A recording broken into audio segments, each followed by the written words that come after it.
So we're starting to learn the Kuntras Hechaltzu, whatever book you're using, but I'll be using this one as I've been telling you the last month. That's fine. I just hope, somehow the page numbers will be different, but we'll do our best. But let me give you a little introduction. It might cover the whole shir today, might not, we'll see. So, the Maamar Hechaltzu is a pasuk in Pashas Matos. Hechaltzu mi'idchem, arm yourselves with men to fight the war against Midian.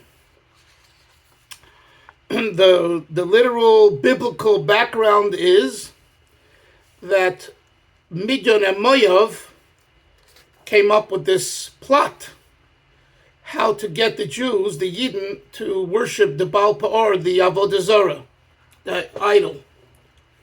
And the idea was to send their beautiful women to seduce the men. And we know that pretty women, if they flaunt their prettiness in a way that's seductive, they will attract the eyes. And we have in our Torah entire portions and svarim written about how one should watch their eyes, etc. So simple, 2,000, 4,000 years ago is the same way, same thing. Nothing has changed. It's the human condition, and that's what they came up with. They'll send those pretty women in, the men will be seduced, and they will say, you want to be with me? You want to have me? No problem. You got to bow down to the idol.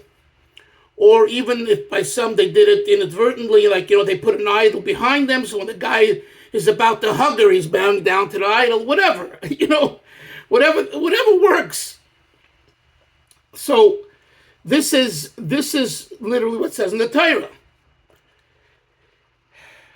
We know that there's certain avedas, certain transgressions, which touch the apple of God's eye, to put it in a metaphoric way. And one of them is Zima. Zima is nus. Zima is this prostitution and harlotry and, asceticism, on and on. This area of immorality is very much a big no-no by Hashem. I mean, an aveda is an aveda is an aveda, right? As we learn in Pirkei Avos, don't make a difference between the harsh ones and the lenient ones. But nevertheless, if you look in Chazal, you see that certain avedas really get God very upset. One is Zima, and the other one is idolatry, Avodah Zarah. And we know that the Beis HaMikdash, the first Beis HaMikdash, the second Beis HaMikdash was destroyed, but one was destroyed because of idolatry. One because of sinas chinam, one because of idolatry. So this was a clever plot on behalf of the Moabites who partnered with the Midianites, and this was their act, and it seems like they accomplished what they wanted, right?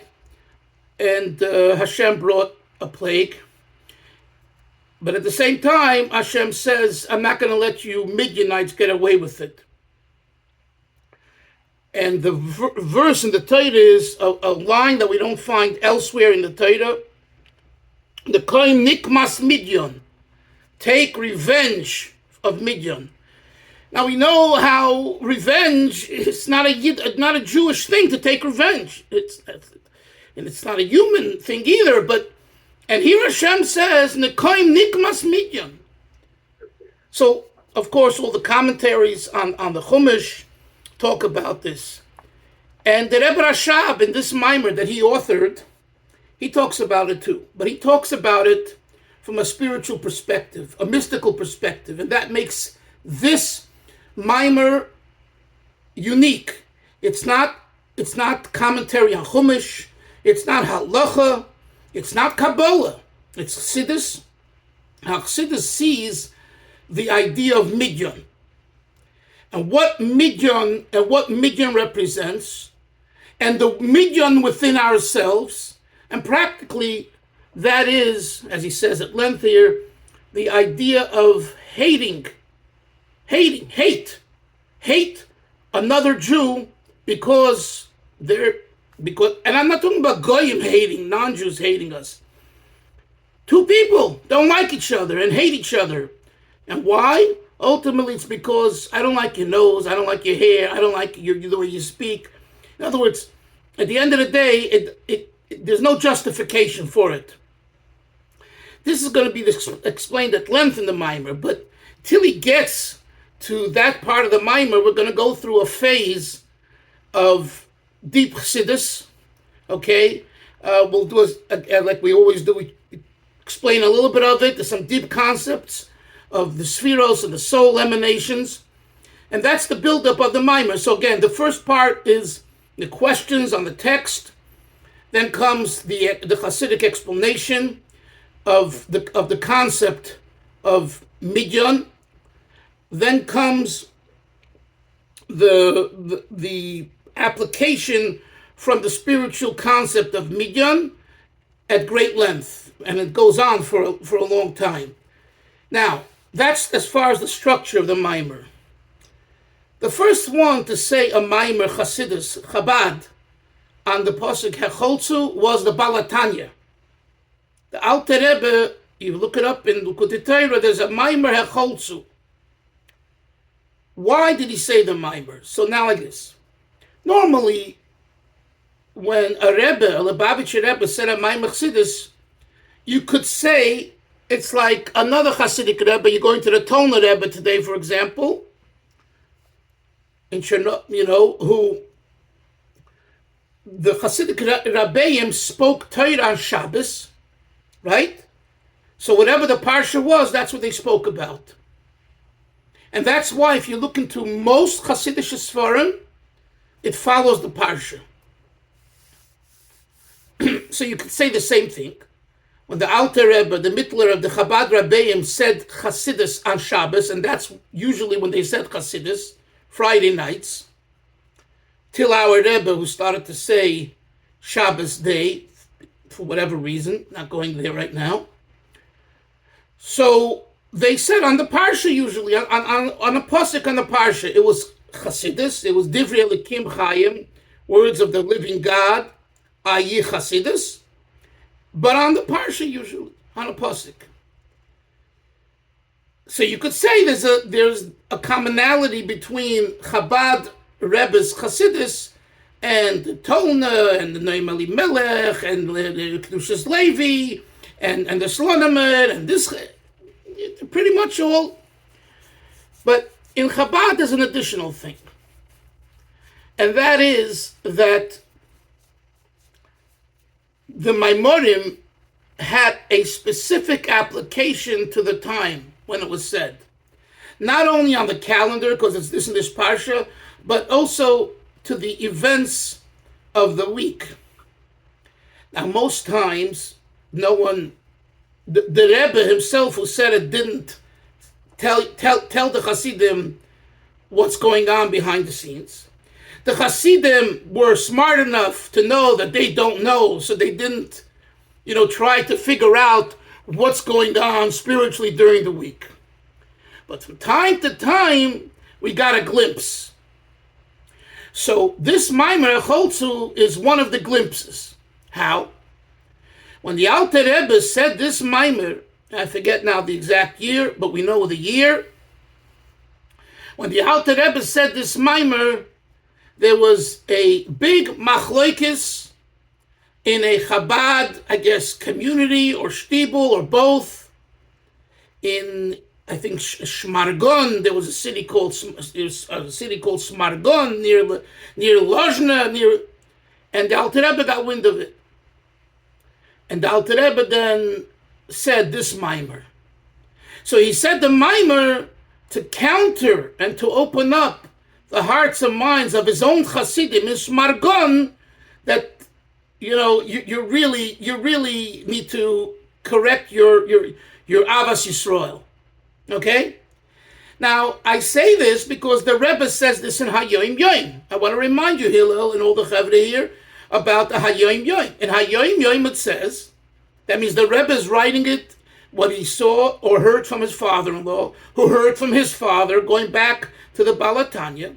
That's the Messiah of the Hayoim Yoim. It's not that our Rebbe made up stories. Everything is based on his father-in-law's either letters or teachings that he taught him in private, and he put it in public. In the Hayom Yom, he was instructed in 1943 to do that, to give a daily short vart, but it was all taken from his father-in-law.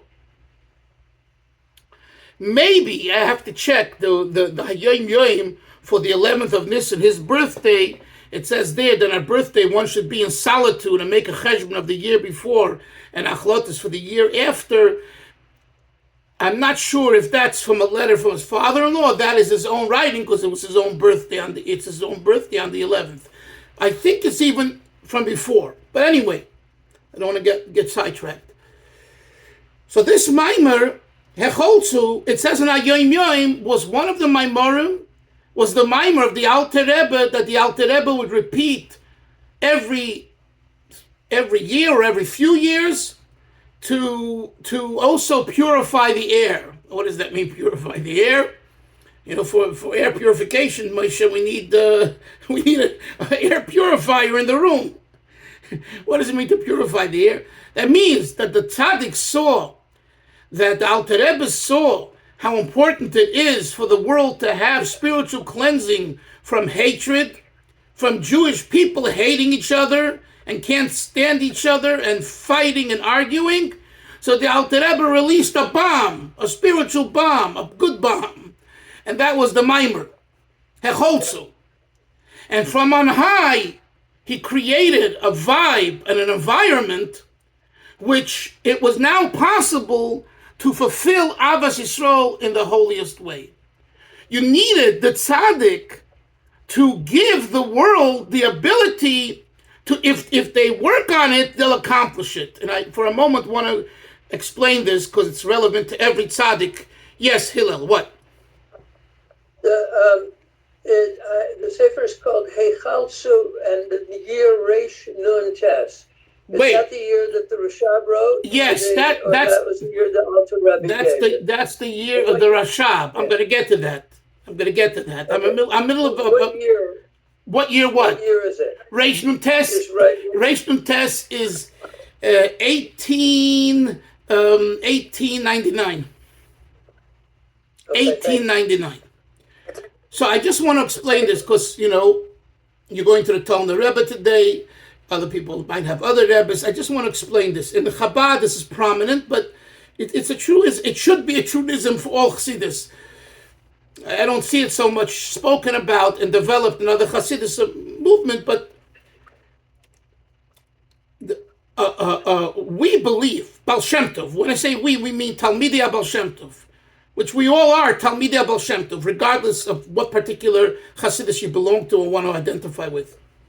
We believe that a Rebbe is the conduit between HaKadosh Baruch Hu and ourselves. He's not God. That's Avodah Zarah, Chas v'Sholem, right? You don't daven to a Rebbe, you daven to Hashem. But who is the conduit? In Hebrew, we call that the Memutza HaMachaber, the intermediary that joins us to HaKadosh Baruch Hu, the Tzaddik, the Rebbe. The Rebbe of the particular Chassidus. So the Rebbe in the particular Chassidus, let me ask you, what is his job? What does he want? What is he offering? Isser and I were discussing this a few months ago about Rebbes and things. Does a Rebbe offer something? And if he does, what is he offering? So I can make a multiple choice of which Rebbe to choose. A Rebbe offers bringing godliness and the godly, spiritual, esoteric world into this world. That's what a Rebbe offers. That's what he offers. When we identify with that and we work on that, we will benefit. If not, guess what? It's there, but it hasn't touched us. So you can have someone who goes to a big Rebbe, a big tzaddik, and the person remains like a stone. The person hasn't been moved, hasn't been touched. Why? Because the person didn't take the opportunity that the Rebbe brought to the world and to this particular Chassidus that he belongs to, and he didn't cash in on it. In other words, at the end of the day, Chevra, you and I and all of us have to cash in. If we don't cash in, it's that's it. The previous Rebbe said it so well, Isser. He said, the Chassid asked him, he said, it's like rain. The rain comes, right? Yoini, the rain comes. And the rain hits the ground, and it makes the ground softer. Now, you have great opportunity to work the ground, the earth, and to plant and to grow. But if you don't plant and you don't work, it doesn't make a difference that the rain came down in a nice way and accomplished the softening of the earth. In his language, if you're not koitzer, right, there's a malacha, koitzer, to cut, and you're not zoireya, and you don't plant, hast du gar nicht, as we say in Yiddish, you have nada, you have nothing. So this is what the Rebbe brings to the world. So when I said earlier that the Alter Rebbe, when he heard that there's a fight in Shmargon, in his Lubavitcher Stiebel, his Chabad Stiebel over there, between Hasidim, and it was, very bad, he released energy from on high about the detrimental issue on high, Midyan. On high, there's a certain klippa that's created through this activity. And then in the same discourse in Likutei Torah, when he speaks about it, he gives you the solution to it. And now it's up to you. Now it's up to us. This is the idea of when we say, when it says not yoim yoim, that each of the Rabbeim had a Maamar that they would review every few years to purify the air. We don't know about these things because we're not on that spiritual plateau. But the fact is that every few years there is a new spiritual malady. Okay? October 7th was a new spiritual, COVID was those are obvious things because they shook the world. A tzaddik sees or feels. I told you the story with Aral Sharon, right? He comes to the Rebbe. This is sometime in the 70s, 80s, I forget when. Comes to the Rebbe, and he comes to get a blessing. He's on his way back, and his driver's with him. And the Rebbe says, I just got wind of that the speaker for the Israeli Bonds dinner in Manhattan had to cancel. Another statesman, another Knesset member, whoever it was. It would be good, Mr. Sharon, if you could replace him because of your position, etc., etc. So he said, Rebbe, I wouldn't mind doing it, except I have a plane in 2 hours at JFK. And I'm from here, my driver's waiting, and we're going straight to the airport. So the Rebbe said, okay, may God help you, be safe.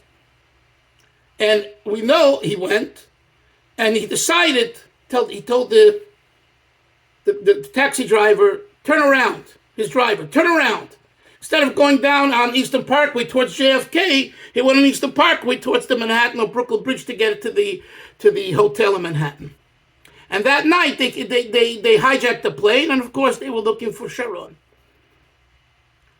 So someone asked the Rebbe, if you knew, Rebbe, why didn't you say to Mr. Sharon, don't go on the plane tonight because it's going to be hijacked and your life's going to be in jeopardy?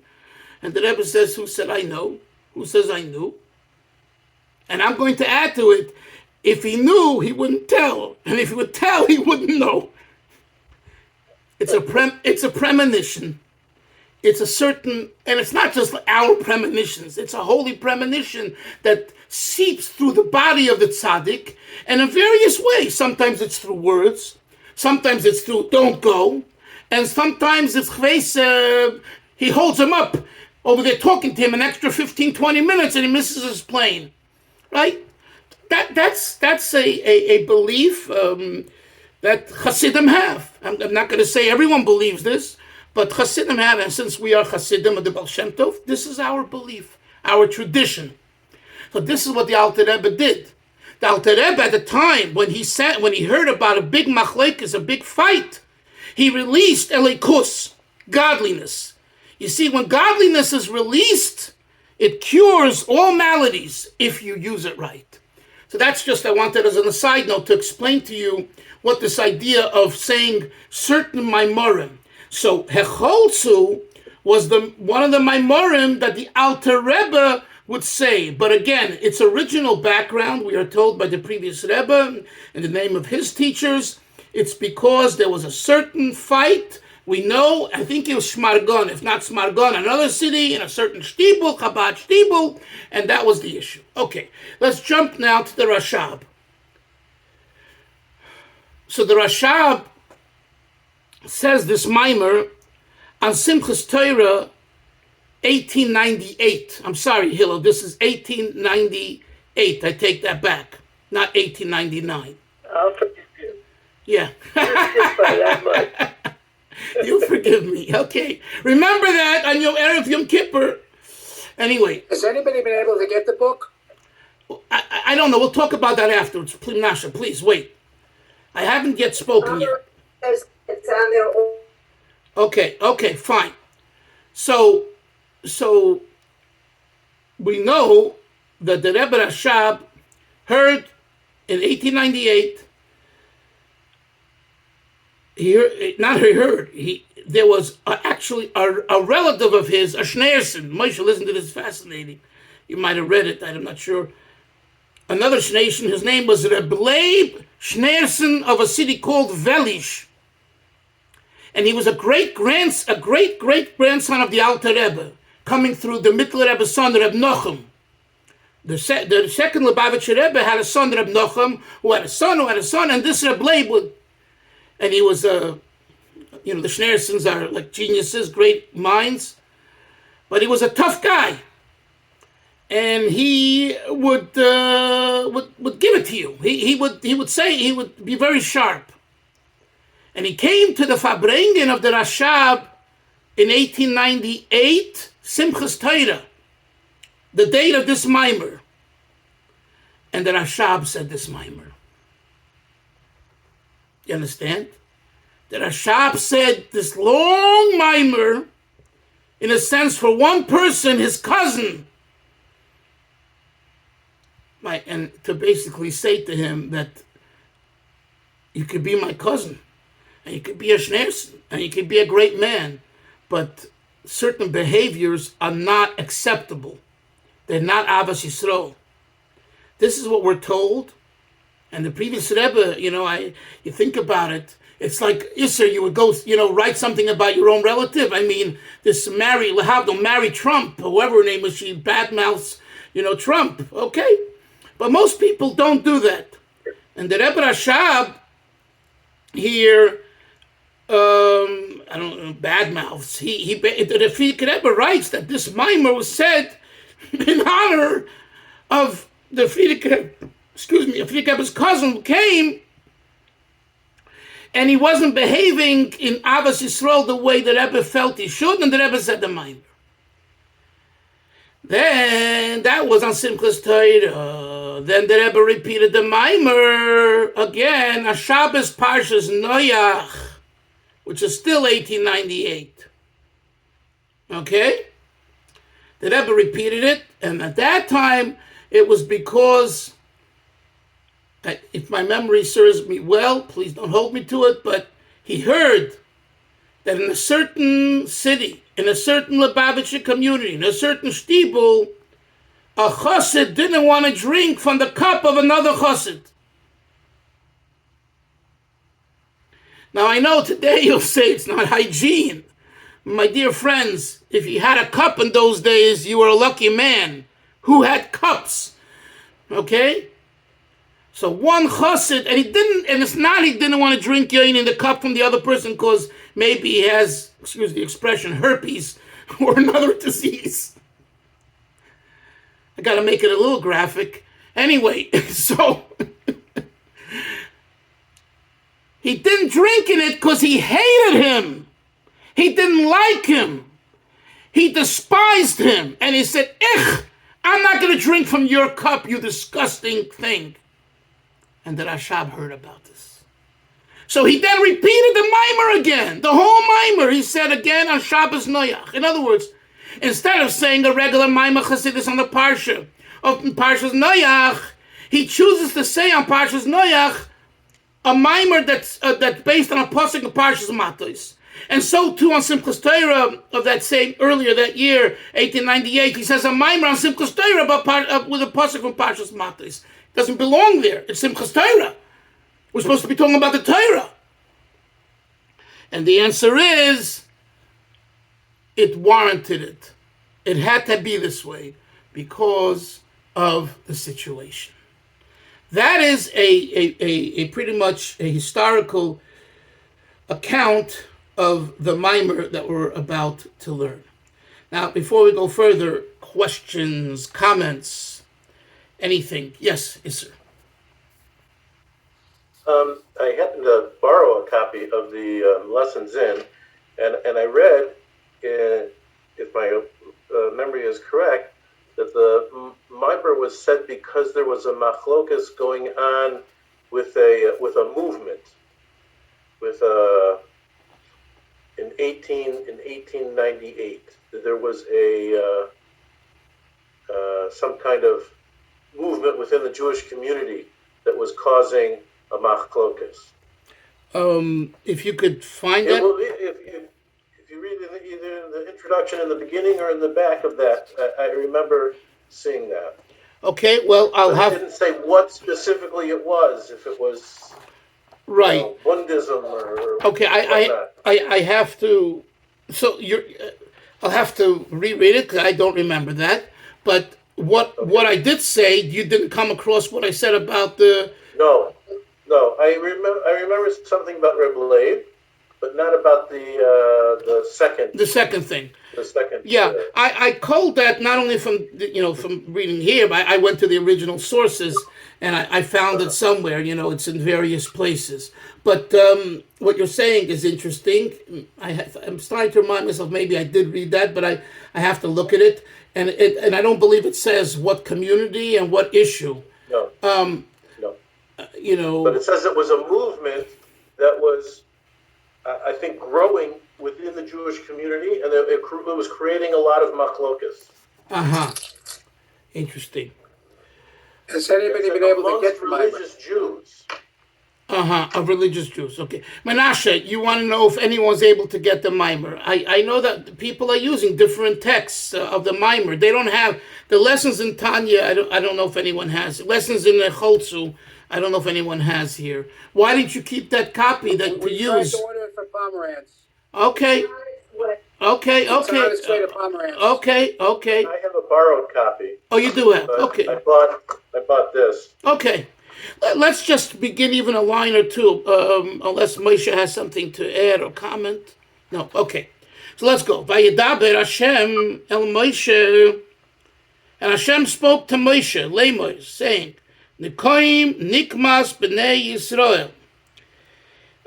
Take, exact retribution, nikama of the b'nei Yisrael of the Yidden, me'eis hamidyonim from the Midianites. And after achar te'osef el amecha, you will be gathered to your nation. That means basically you'll pass away. You'll be gathered to your nation means you'll be together with them in the sense of the earth of passing on. So we see that the pasuk instructs us, and Hashem instructs Moshe to take retribution of the Midianites for them seducing the Jewish people and causing them to sin. And after you will do that mission, you'll take Nekama, then you'll finish your mission. And the Rashab will ask soon about that. Let's continue. Vaydaber Moshe. So Moshe listens and he speaks and he says to the Jews, to the Yidden, Hechaltzu me'idchem. Hechaltzu, that's the word, the opening word of this Maamar. Not the opening word, but this Maamar is known as Hechaltzu. So Hechaltzu me'idchem, arm men for the army amongst you. The word chalutzim, right, today in modern Hebrew means pioneers. Am I right? But it comes from the pasuk over here. What? Yeah. Hechaltzu me'idchem, arm, in the sense men. V'yiu al midyon, and they'll be on Midian, they'll fight Midian. Los is nikmas Hashem be Midian, to give, it means to take, like revenge for Hashem of Midian, elef lamata, 1,000 to the tribe. The whole mata is Yisrael, gives you the figure of each and every tribe should send reserves. Sashgacha Prat is now Eretz Yisrael. Right now, currently, there's the issue that bringing up the reserves for this next phase of the war. Okay.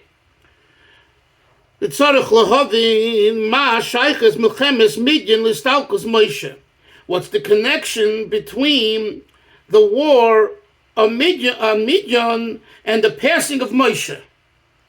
Well, what does one have to do with the other? It's time to pass. It's time to pass. No. The Torah says, you're not going to pass away until when? Until you, Moshe, are not going to pass away. You think Moshe will say, hey, I'm not going to wage this war because I want to live longer. No. Hashem tells him to wage the war, and he knows that, and in that depends his passing, so he sees that as a culmination of his shlichus. So therefore we must understand why the verse depends, it says that in order to accomplish one, the other has to be done. After you'll take revenge of the Midianites, it is then that you will pass away. This implies two things. So Aleph, one, the Milchemes Midian, that the war with Midian, it took Moshe. In other words, Yaini, Yeshua could have fought the war. Doesn't say that. So in other words, what does that mean? We need you, Moshe, to lead this war. It is your tafkid. It is your mission to battle and fight Midian. Not Yeshua, not the kings later, but you. Why? So the question is why? It's why Moshe? That's number one. Although he was already punished when hitting the rock to pass on, Pinchas, it says already before that in Parshas Pinchas, he went up to the mountain to look at Eretz Yisrael. And you'll be gathered, like your brother Aaron passed on. Nevertheless, you hear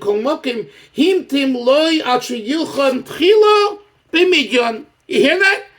He could have passed on before already, because he already, right? He saw the Eretz Yisrael, he was brought to the top of the mountain, and Hashem says, no, you're not going yet. You have a mission. You have to get rid of Midian. You have to wage war with Midian. And so Hashem is holding up Moshe's death, Moshe's passing, Moshe's end of a shlichus, his mission on life, because he has one more mission. And so the Rebbe wants to understand what's the connection. Hashem does not allow this war of Midian to be after his passing, like the other wars, like the other wars that were done through Yeshua after Moshe's passing, but not this one. Why? Because this war of Midian had to be specifically led by Moshe. He should appoint men to the army to war. We'll stop here, Chevra. We'll continue tomorrow. Mitzvah Shem. Good to see everybody again, and we'll learn tomorrow. Have a great day. Sei gesund. Bye bye. Thanks, Rabbi. Bye bye. Bye bye. Hatzlacha.